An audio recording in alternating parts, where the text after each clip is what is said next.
I saw Dr. Jean jump in, but I think she jumped back out, so.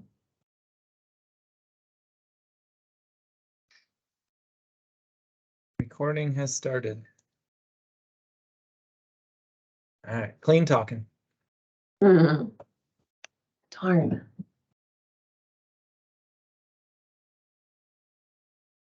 Dr. Ebert. Yeah. I broke myself here. Hello. Hi. Hello. There we go. Julie came in. Awesome. Brett, do we want to give it just another minute, or do we want to go and get started? I would say let's give it another minute or two, because if some of them are pushing the envelope and then trying to find the PowerPoint, then trying to find the link, then. So true.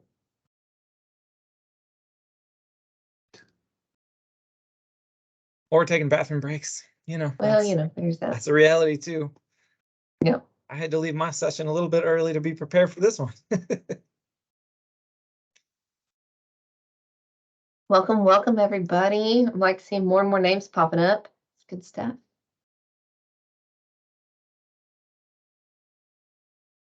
Y'all just be prepared to talk.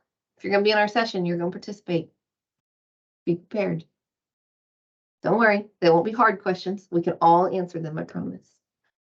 I don't believe you. It's all right, Tom. I'm actually going to pick on you just a little bit, so I'm just giving you a forewarning. I'm going to pick on you just a little bit, okay? Actually, I think you will appreciate it because it's something that I know is near and dear to your heart. So look at that. Miss Carrie coming in. Oh, come on. Esther, look at y'all. Awesome. You gotta shrink this down.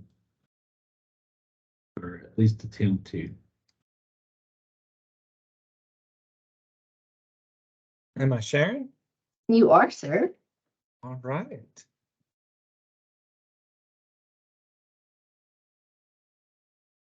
What do you think, boss? We want to go and get started? Sure. We're a couple minutes right. in. I'm sure people come jumping in. All right.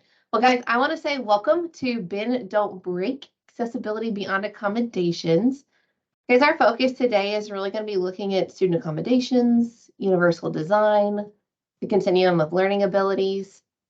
And our overall goal is going to be to look at and brainstorm ways that we can apply accommodations to our classroom, right? Practical applications and truly going beyond just the actual accommodations that we're used to.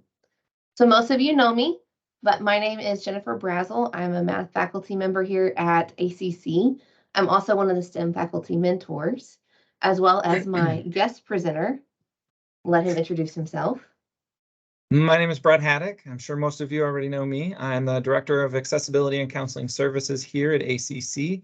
I have been doing accessibility services for a long time. It is kind of a passion of mine I fell into, as well as counseling.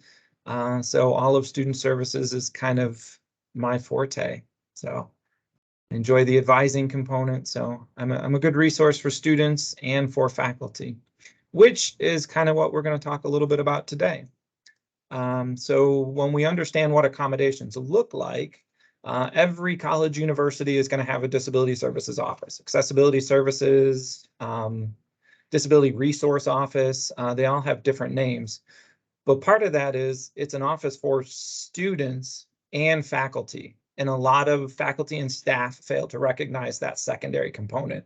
We are just as much an advocate for you and your class as for the student in your class. So you are the content expert. We are the office that can work with the gray area to help you find ways in which to make accommodations work in your classes. Or if you're struggling with learning outcomes and what that looks like to accommodate your student, that's what we can help with. Services are not available on a whim. You know, somebody that sniffles doesn't come into the office and say, hey, I need extra time on a test because I have a sneezy nose.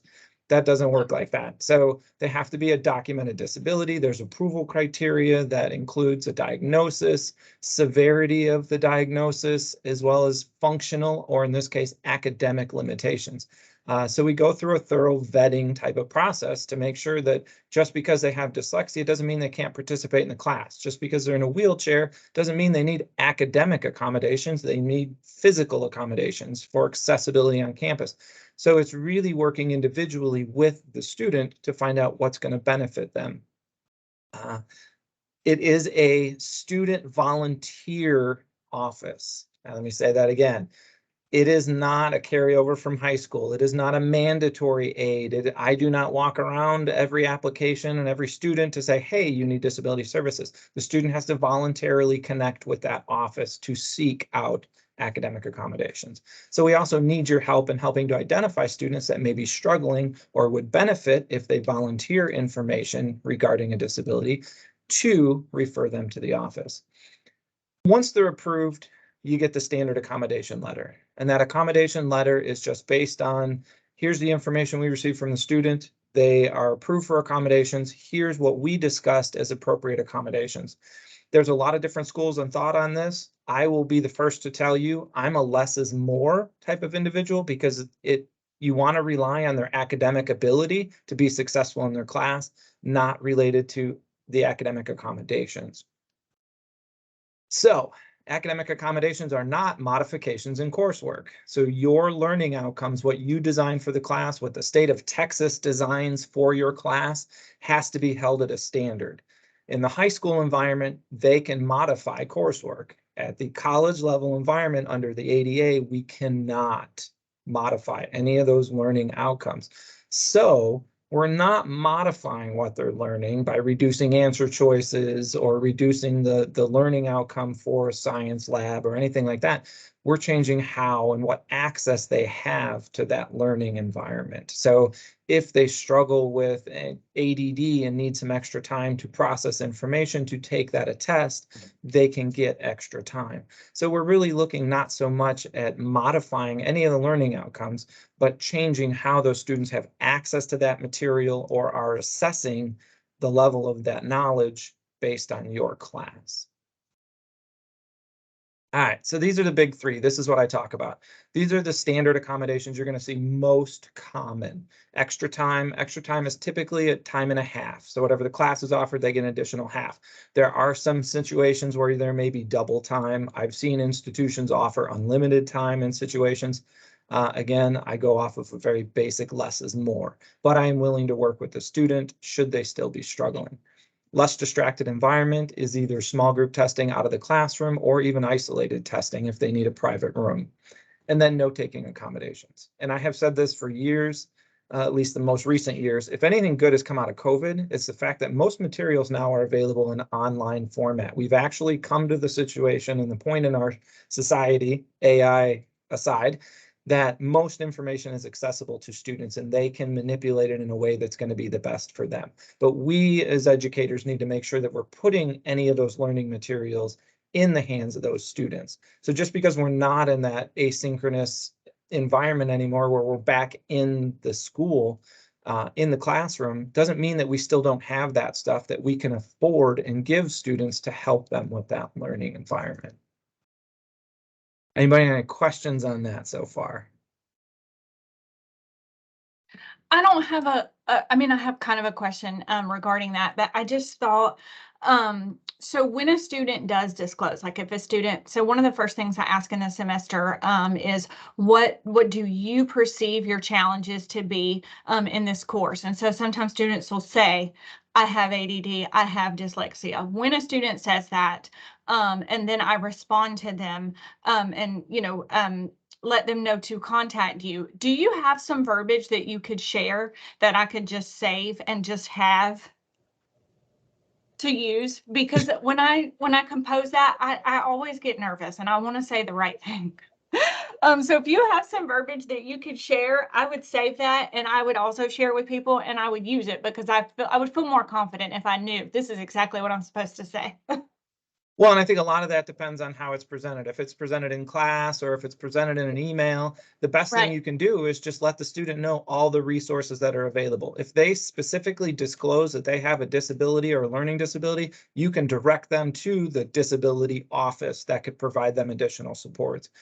If they aren't sure whether or not, or they say, you know, I had some issues in school, I had some help, so they didn't really disclose anything, there again, you can say, well, we have a lot of supports available. We have everything from tutoring to disability services that you can take advantage of. So you're not suggesting that they have a disability unless they disclose that. Right, thank you. Doc, you have your hand up. Go ahead. Okay, Brett, question for you, actually two. If a student, this, as you know, this has happened to me twice this week, as if a student discloses to you, is it wrong, illegal, or unadvisable to say, may I introduce you to Dr. Haddock via email? Yes, you can, and you can copy me on that email. You can copy Okay. the office. I have a general standard office, which is Student Accessibility Services, so SAS at Mhm. Alvin College. So I'm sure whatever institution or at ACC, yes, you are welcome to bridge that gap. It would be the same with counseling. If somebody disclosed they had a mental health issue, hey, you know, we have counselors available if you would like to talk to somebody. You know, let me connect you with them right off the bat. So Okay, yes, that's a second very good way to do question. that. Second question, if a student discloses to you and in the case that happened this week, I directed them to come to you. Now the student has not done so and is dragging their feet because they state that they need a letter from their doctor. They know that you can't do anything without the letter from the doctor, and they're going to try to get the letter from the doctor. Then I cannot provide services or accommodations until I have paperwork from you, correct? Correct. It's inadvisable for you to provide accommodations without official documentation or official approval. Because if you modify coursework for a student without that, are you willing to do that for every student? Because at that point in time, you're being discriminatory towards that particular student. Now, it is for their benefit, but that means that individual student, you're discriminating against the other students in class. Understood. Thank you. Such great questions, guys. It's wonderful. Let's roll right into some discussion. Right. It's actually a lead into our next step. So we want to hear from y'all. I mean, a lot of us have probably received the big three accommodation letters before. I know there are several of us here in the room that haven't necessarily been in the classroom, or at least not lately. So we want to hear from you some. Have you received an accommodation letter for a student in your class before? What'd you do with it?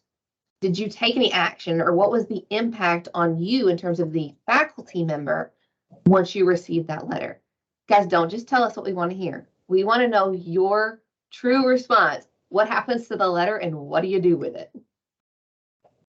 The first thing I do with the letter is pin it. So I In your can email? find it the Awesome. entire semester.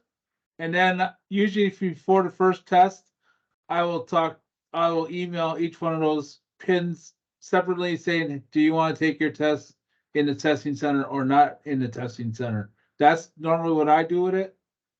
So that way I can find it for every single test. Tom, I'm going to actually commend you for that, because most of us like to say, okay, well, we know from the SAS office, it's the student's responsibility to contact us. I love that you even took the extra step for that student to say, hey, talk to me before this test rather than after the fact. That's awesome. Somebody else? Doc? I also pin them to the top of my email because that is accessibility for me at a moment's notice on my computer. And then I privately just ask the student, hey, hang around after class. I just need to ask you a few questions, and talk to them. The main thing that I find out for them is you know, would you be comfortable sitting in a different place in the room? Or even if that's not an accommodation that's mentioned. And then I just talked to them about what have, in my case, math, what have your math teachers done in the past that has worked, and what has not worked well for your particular situation, because there's no need for me to reinvent the wheel. And there's no need for me to do something that has already not worked. Most of them, the students, are very receptive to telling me this worked well, this didn't work well. I even had a student a while back that said, because of I can't remember what part of her disability it was related to, but paper notes were best for her when printed on lime green paper, and she brought me a ream of paper to use for the semester and asked me to let her know when I was out. Awesome. So unique. I love it. It's great. Tanya, I saw your hand go up for a minute. I don't think I see it anymore, but did you have something to add? Yeah, thank you. I actually have had several students who I've received accommodations for. I don't pin them to the top, but I do have a folder within my email so that I can easily go back and refer to them. And I have students who are online. I don't necessarily have the face-to-face, but I am able to go in Blackboard. And for those who need additional assistance on an assignment or on an exam, I can just make those notations or give them extended time through the Blackboard. It's like the setup in Blackboard where it asks if there's a particular student to do that. I've also had one-on-one sessions with my students, and we just discuss different things. I asked them the different types of, like, for instance, one student needs a book that reads to them. Well, we have a couple of OERs where that's not possible. So I'll ask him which apps he's actually using, or for this particular student was a male. I asked him what type of app he was using. I also gave him a couple of recommendations. And so we kind of talk it out that way. But that was my addition to the conversation. That was all. Awesome. And that's great. And I know a couple in the chat, Nancy and Amy, kind of echoed that, you know, sitting down and having that conversation with them is important. So you learn a little bit about the student. Then you can talk a little bit about their learning style, what they want, what type of accommodations they need. I encourage every student. I work with most of the students that are frightened to talk to professors about their accommodations, you know, coach them on what to say, how to talk. I tell them they don't have to release any information, but they can talk about their learning challenges, you know, where they struggle in the class. And the same thing, every class is different. You may not need accommodations as much in math class, but you do in history or English. So the struggle for them should be individual. So they should sit down and talk with you. I'm also going to add one more in there and do a little bit of a brag on our accessibility service office. About a year, 2 years ago, we had a student who was legally blind. And when I say legally blind, I mean fully legally blind, taking our quantitative reasoning math class that has a lot of graphs and a lot of hands-on. And our accessibilities office went through and took all of our graphs, all of our visuals, and used, Brett, what's it called? The little sticky stuff? Well, we use raised glue, we use stickers, foam, we use pictures in a flash, which is like you draw on something and then you throw it through a machine and it raises the texture of it, so you can actually finger identify the different graphs and the charts. So as faculty, because that's really kind of where the heart of our discussion is going to be going, is that classroom impact. I'm going to remind you that we have an incredible support system for our students who have accommodations to be able to not feel like everything comes, you know, I don't want to call it the burden. It's not a burden, but the work doesn't all have to fall on our shoulders. If we have questions or concerns, we have an incredible support system. So with that, to kind of keep our conversation moving, Brett, I'm going to turn it back to you with the typical approach.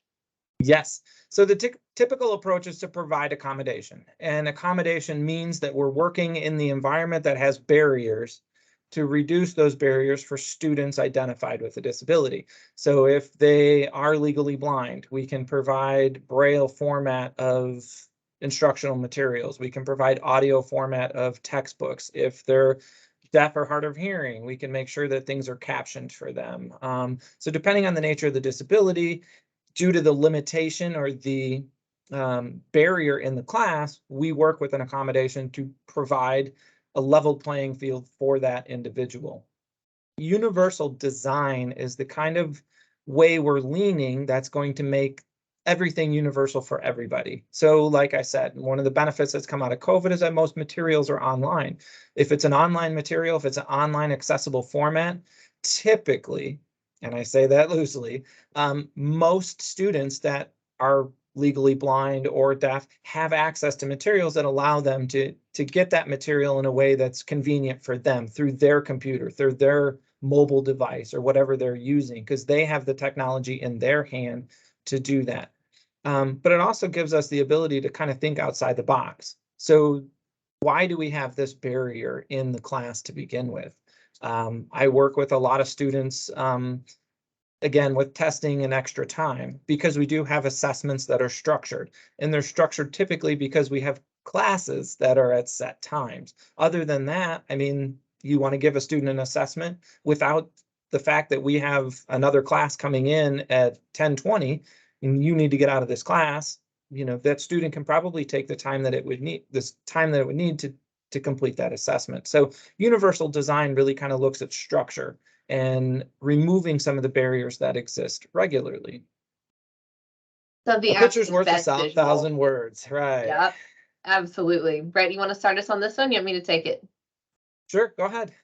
All right, guys, I want you to take a minute and just look at this picture. Look at the three scenarios of equality, first picture, equity, second picture, universal design, the third. What do you notice?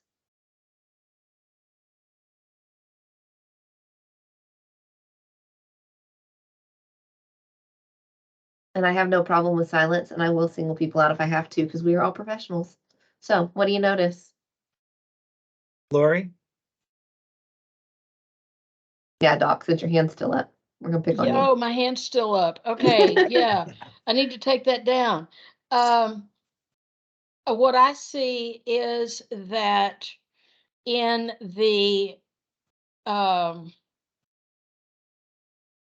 think this thing that strikes me most is the little short guy. Mhm. Because equality is not equity in all situations, because we're all individuals. And so that's the thing that most strikes me. Yeah. Carrie, you have your hand up. Talk to us. Okay, so so equality, a one size fits all approach doesn't really work for everybody. Equity is basically providing a way around a barrier, but universal design is either removing or adapting that barrier for everybody. Beautifully said. So beautifully said.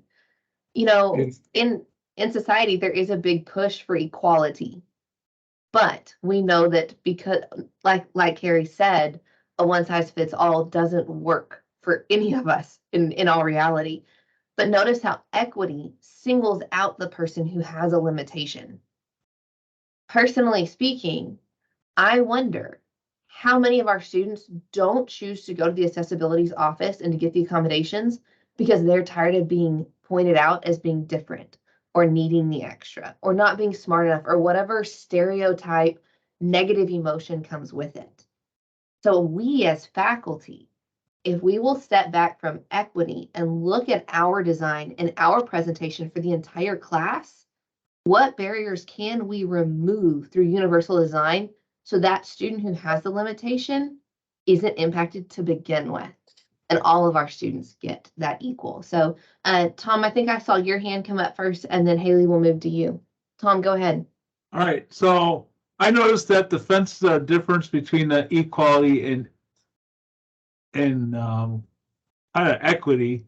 So I'm wondering if the little guy is looking through a hole in the fence in the first one, and then in the second one, I don't feel it's safe for him to stand on two boxes. So that way, the third one is the best overall design because then they can all feel safe on the ground and everyone can see. Yep, agreed. I like that safety aspect. Haley, did you still have something to add for us? Yeah, I just wanted to add something that I've learned a lot from working through developmental education and co-requisite classes is that this whole idea is sometimes can be really difficult because we're starting at different points, right? We don't have the same perspective. We don't have the same skills, concepts, abilities. And so a couple of the things that I have done is when I found a few accommodations that work, that are easy, I just started providing them for every student, right? I've learned a lot through my research that oftentimes in higher ed, when we create support systems for students, they come with so many barriers that the students don't get the support. Right. So it's easy for me to connect a student to SAS, right? That's an email. That's a quick conversation, but then the student has to go. And a lot of times for different reasons, students don't follow through with that. And, I had to think to myself one time, it's kind of like a doctor's appointment that I have to do once a year. I have insurance. I'm privileged. I have a car. I can make the appointment. I can drive down there. It's not even going to cost me anything but a copayment. But I miss that appointment a lot of times because there's so many things, well, what if they say something bad, or what if it hurts, or, it's kind of scary. And so that's the same way the students can feel about some of these support services. So anything that I can do to remove any kind of barrier that they have. And, sometimes that is making my PowerPoints available to all of the students. Sometimes it's giving all of the students scaffolded note handouts.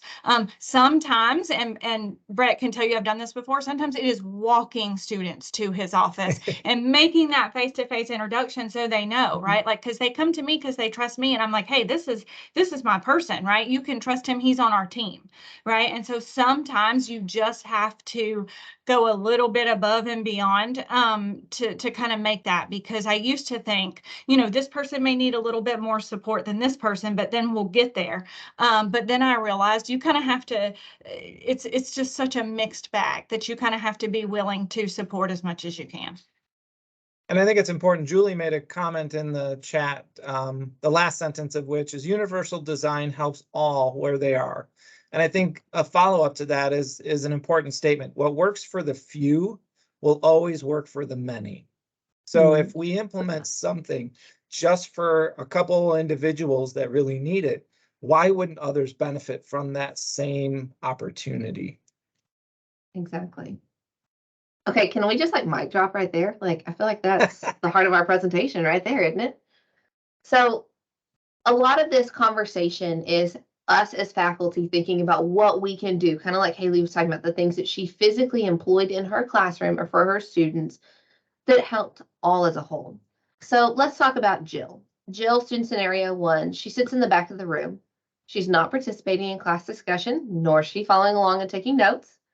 You've asked her if she has any questions, but she replies no and shrugs you off. For those of us faculty members, as an instructor, what are your thoughts? What do you do?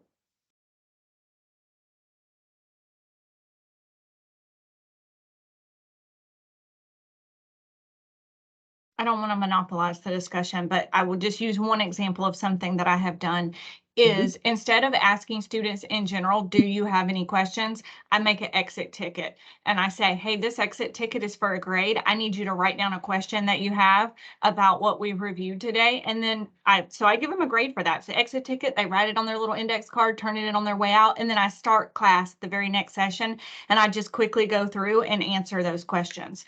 But that's just something that I've done, not necessarily for a student that's sitting in the back of the room and not asking questions, but I've just learned when I ask students, do you have any questions? It's crickets. But if I require them to think of questions, and sometimes a student will say, well, I don't have a question. And I'll say, well, what's a question that you think somebody else may have that maybe may not be clear to somebody else because maybe they're afraid to ask it and they're not going to, or maybe they have 10 questions, but they're only writing down one. And so by doing that and holding them accountable for it, I get some questions. I love that. So let's talk about the other half of this conversation. In reality, because this was a real situation, you finally point blank ask Jill why she's not taking notes with the class. And her response is, I'm legally blind and can't see the board. She has refused to sit closer to the board, and she's not taken any documentation to the SAS office. So beyond just accommodations of the big three for Jill, what can we do as an instructor to apply the universal design for the entire class that allows Jill more access to be able to participate and be a part of the learning process?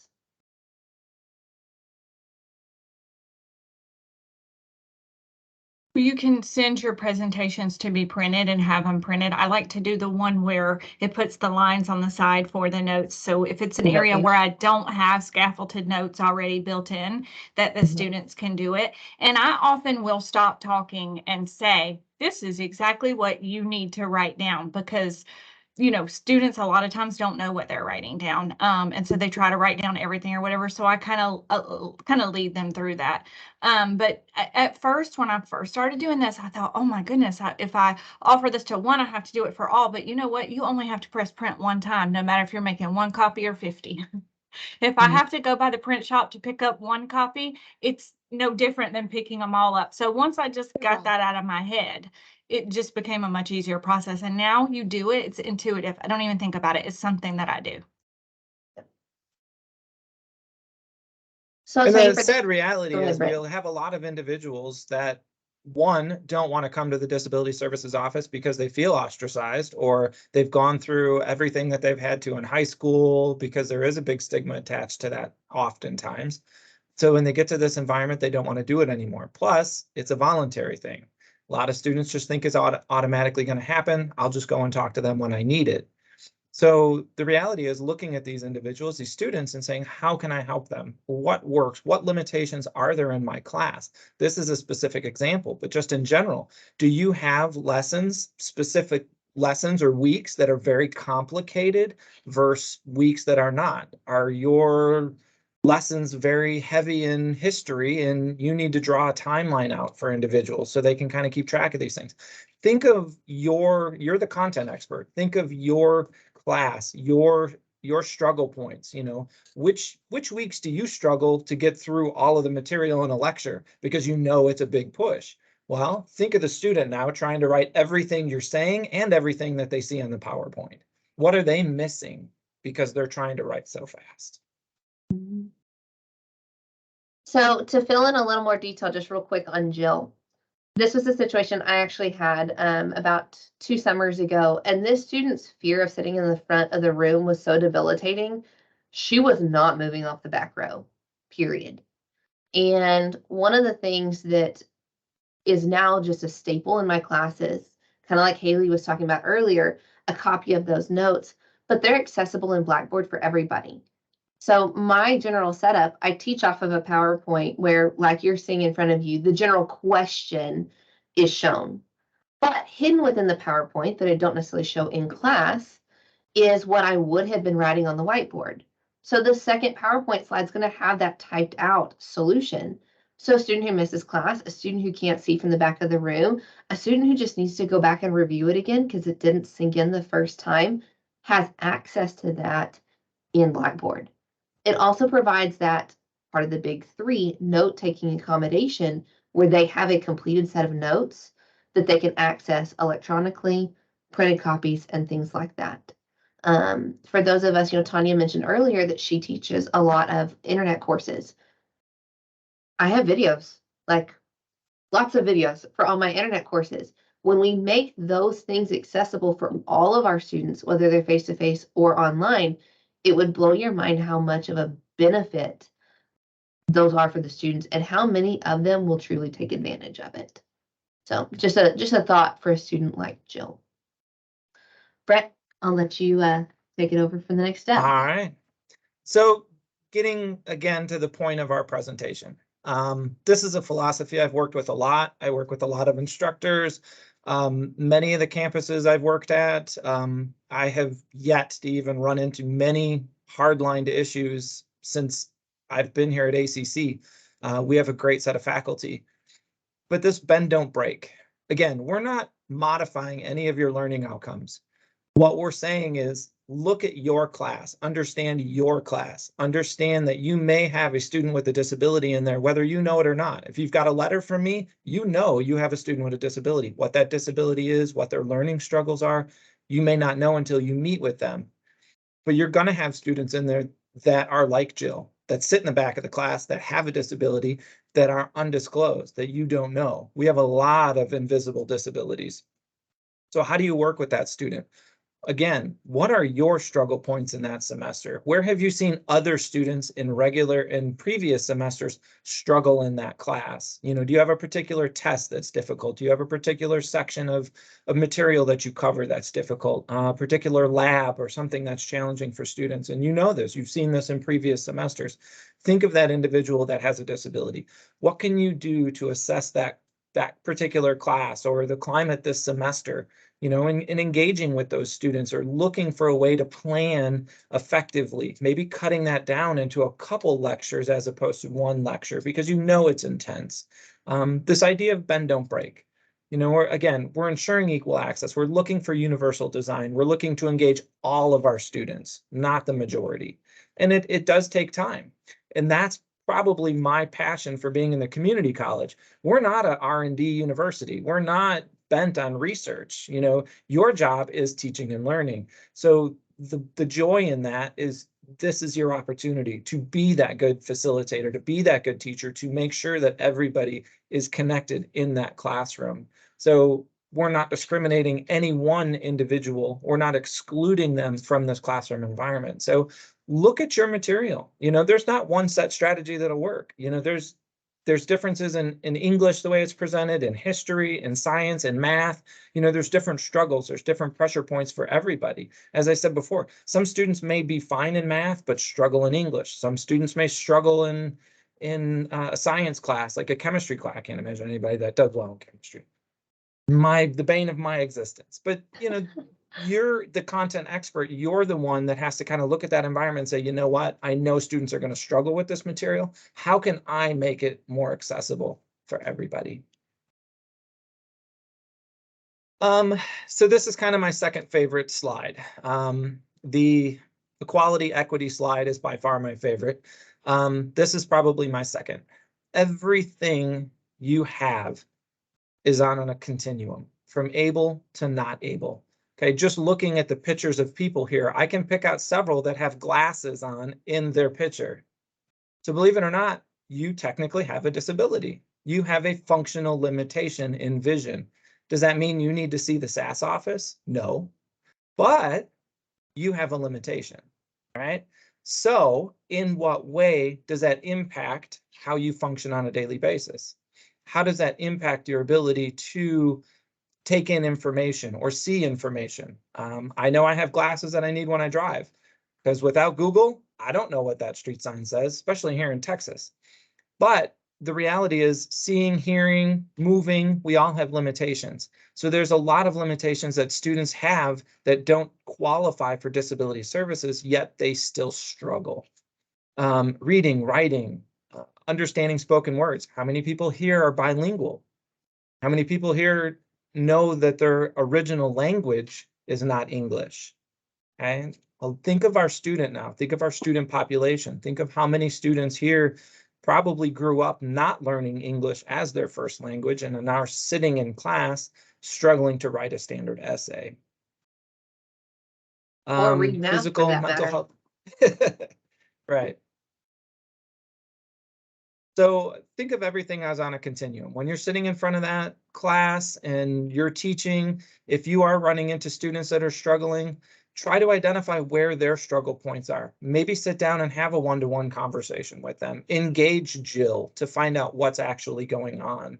Don't just let class pass, class pass, class pass. Well, I've got 80%.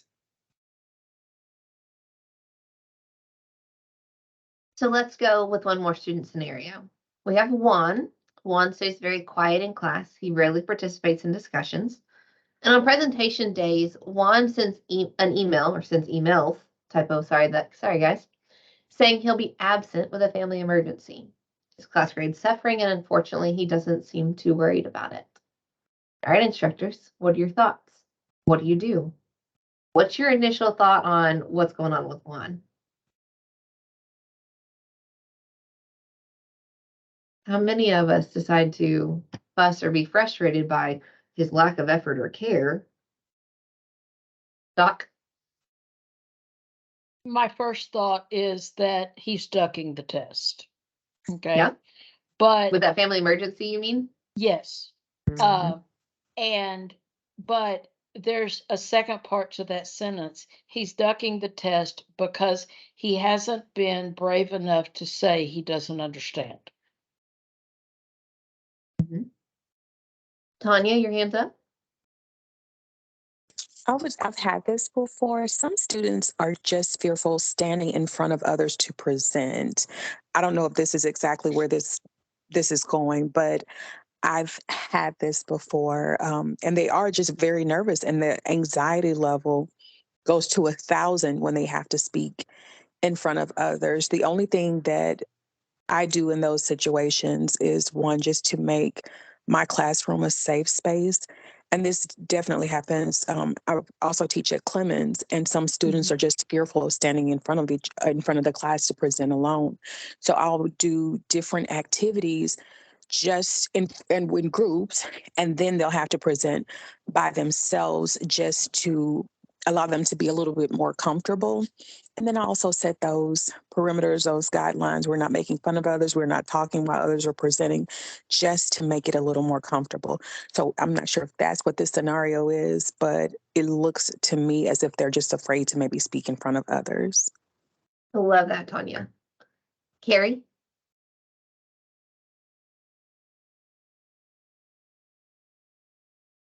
I didn't realize I had my hand up. That's okay.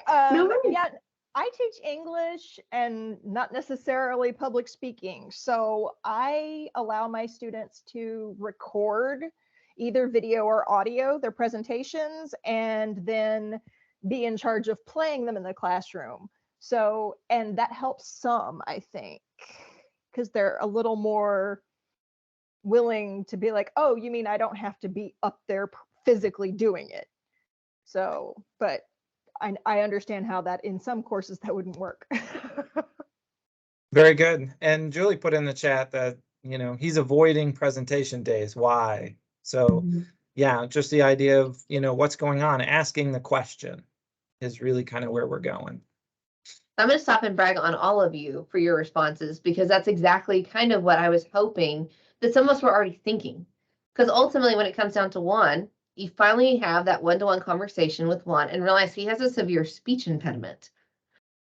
Your course description requires class participation discussions. Now what? Beyond accommodations just for Juan, what can we do as an instructor to apply that universal design for the entire class? While still, right, we can't modify our curriculum. We cannot modify. We're not changing the requirement to its core. But is there something that we can do to make that student feel more comfortable to participate, to be a part of discussions, while still getting the outcomes that we were hoping for? Doc? This is kind of maybe a loaded question, but one that I would like an answer to.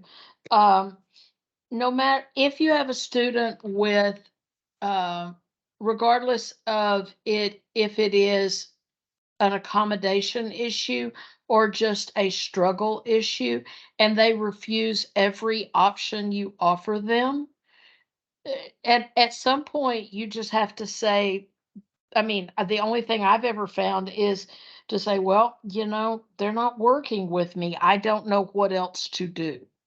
Comments? I can go ahead and take this one. Yep, Yes. okay. So, like Jennifer, let me just applaud you all for your thinking outside the box and doing things, allowing them to do a recorded presentation, maybe looking at group presentations as an offset for individual presentations, because a lot of times standing up with multiple individuals is easier than standing up by yourself. A lot of great responses. As far as your question, yes. And that's the unfortunate aspect of that too. We can do everything we possibly can for students, give them the proper accommodations, work with them, give them all the materials they need. Ultimately, in this environment specifically, they have a right to fail. So if they don't put in the work, they're not willing to work with you, they're not willing to put in the effort, you still have to hold the line, right? And But that's ultimately the reality. The bend don't break. Sorry. right, right. But and ultimately, you know, in our student scenario 1 with Jill, ultimately that student did end up failing my class, but it wasn't because she didn't have the things that she needed from me in order to be successful.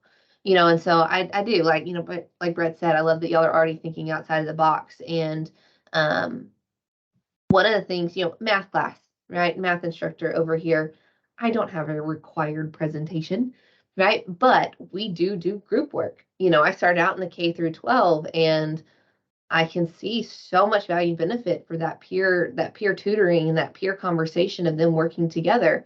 But when I have them come to the board, guys, that gives me anxiety thinking about it. Don't you know that gives your students anxiety?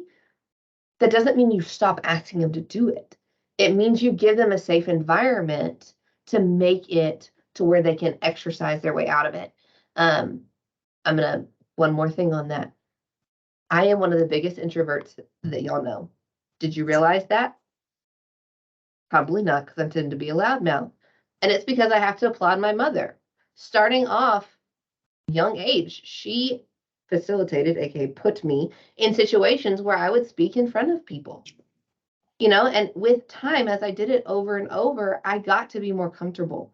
And it's the same way with our students. You know, when we're doing that group work in some of my classes and they're presenting at the board, as Tanya said, there's an entire discussion first that explains to them the respect that they will show each other because they want that same level of respect when it's their turn.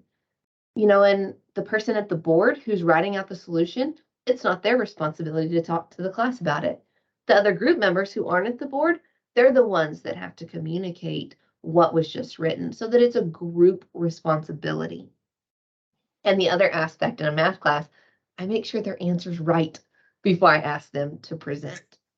So giving them that opportunity to work through their anxiety without it being a sink or swim moment. So love all y'all's feedbacks, you know, the recorded response, the group presentations, but I believe it was Tanya that said they presented in a group, but they each still had an individual responsibility to communicate. So I'm not removing that requirement, but I'm putting it in a safer spot. Nancy says, you know, agreed, in healthcare, every change of shift is a presentation. So love that. Guys, we are running down to about our last 10 or 15 minutes. And so Brett and I have a few more scenarios to kind of just talk to y'all through. So Brett, I'll let you start us off. Yeah, I'll go through this and I'll be quick. So going beyond accommodation, these are other things, other examples that have come up. Talking about an English class specifically. I had an autistic student that was in a class. He got an assignment during the first few weeks of the semester. Go home, write a simple essay on the color purple. I get a phone call from mom on Friday, probably at about 4 o'clock, saying my son is crying. He doesn't understand this assignment. I don't know what to do. I've emailed the professor. I didn't get anything back. He can't do anything. He doesn't understand, you know, what the assignment is. So I said, well, send what's the assignment? Send me the assignment. And it was literally on a piece of paper, write a simple essay on the color purple. So as I was talking to the student and the parent, both of them are like, well, what does this mean? The color purple, the movie, you know, what are we supposed to write about? So understanding autism in and of itself is, you know, there's not a lot of abstraction there sometimes. So you have to be very concrete. So looking at your assignments, are they set up right? Are they structured in a way? I sat down with this individual, I wrote out, you know, the standard essay introduction, 3 main points and a conclusion, and I just kind of wrote a question for each sentence or each area, and he was able to do that. You know, well, what does purple represent in, you know, he was very into like graphic novels and things like that. You know, where do you see purple a lot? You know, how is it addressed? So it was just walking through, you know, and giving them the ability to understand what that assignment was. The next one, I noticed that you missed a few classes. A lot of times we have invisible disabilities. mental health related disabilities. So we have a lot of veterans in classes. So history classes, you know, the dawn of modern warfare, a video series. Just thinking outside the box, if you have individuals that have experienced trauma in their past through war or even related issues, parents that have died in battle, you may have individuals suffering with PTSD that video series is going to trigger them.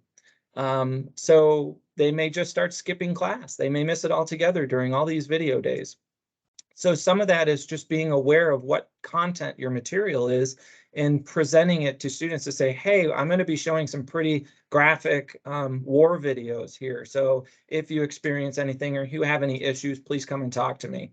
The guy in the red flannel, this was a student that I worked with on a residential campus. She was actually raped.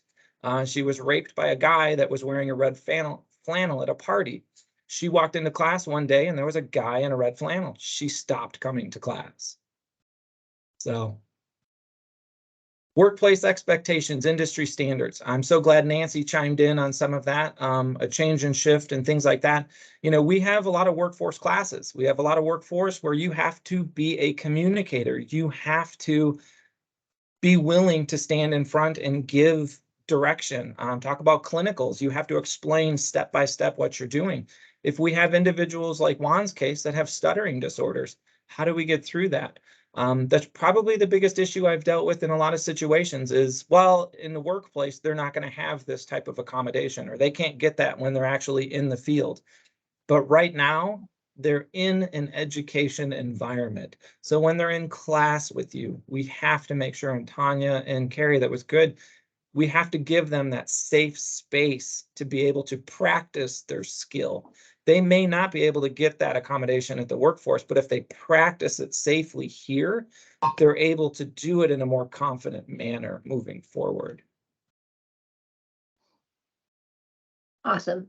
And so to kind of wrap up our conversation, examining the needs of all of our students.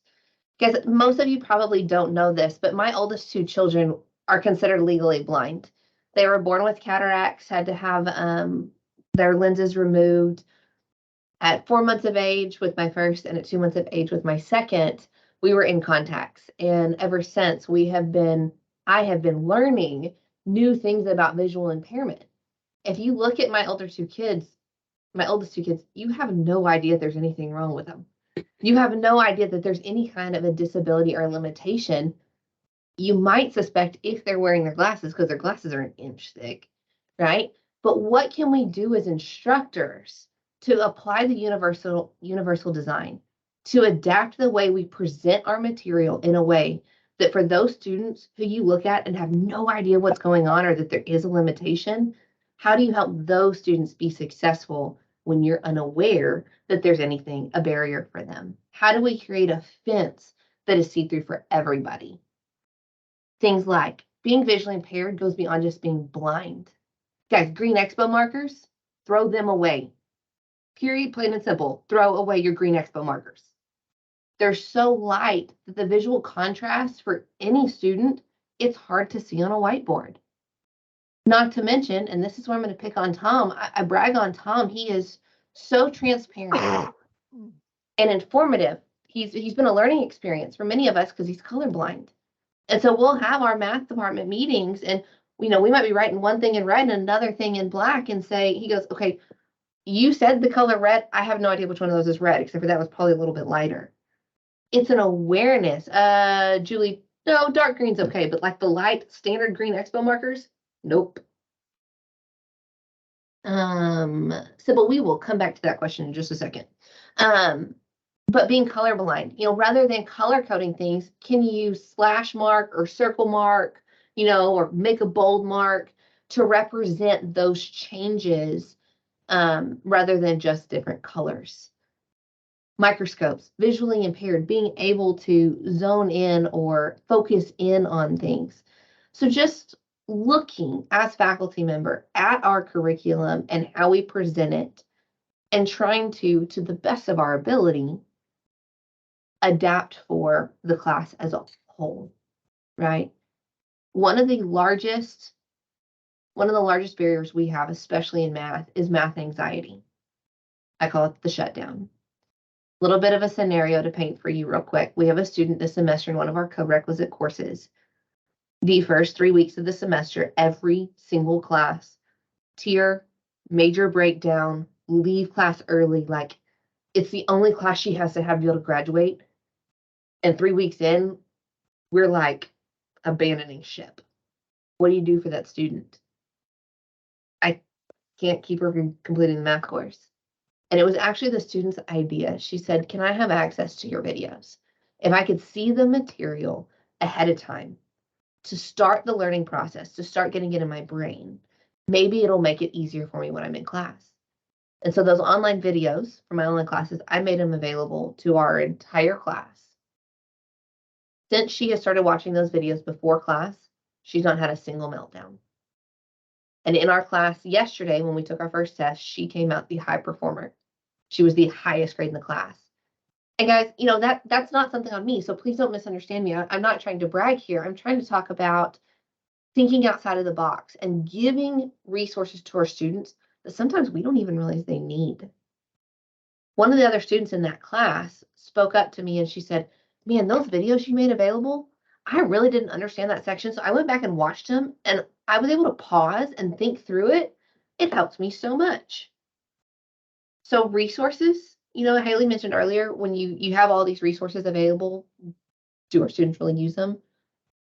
Yes and no, right? Sometimes it's about taking that student specifically to meet Brett in our resource office or in that our office, his office as a resource. But sometimes it's about the markers that we use or the materials that we make available to them. Because a lot of our students are technologically challenged, right? We have a lot of adult learners who you say it's in Blackboard, they go, I don't know where to find it. It's right there, sweetheart. It's right there. They don't see it because there's such a barrier there. What can we do to help head off that technological barrier for our students before the class even begins? I know we're running short on time, so I'm going to step back for just a minute. Brett, there was a question in the chat from Sybil. It says, has anyone had a trans student in an all-male class? I know I haven't, but Sybil, was there a question you had with that in terms of how to handle that situation? Or Brett, I'm going to turn that over to you. Thank you for your response. Actually, not a big problem. I don't have a big problem, but I find her to be shy, expressing herself. It's not a disability that you could talk with disability services. But I think I'm handling it well. She refuses to even get together with the group when I divide them into groups for lab work. And she certainly refuses to come to the stage, you know, to write some answer on the board. She doesn't want to be seen a lot. So I wondered, yeah. So this is actually really good. And I mean, as far as this being a trans student, I would say this kind of also applies to just about anybody. The idea or the willingness to offer alternate assignments that meet the same end goal is a good out of the box practice for certain individuals. In some individuals where you have high anxiety or you have specific limitations that participating in class cause them. I've dealt with a lot of autistic students that, you know, doing group work in a sociology class is just not going to happen.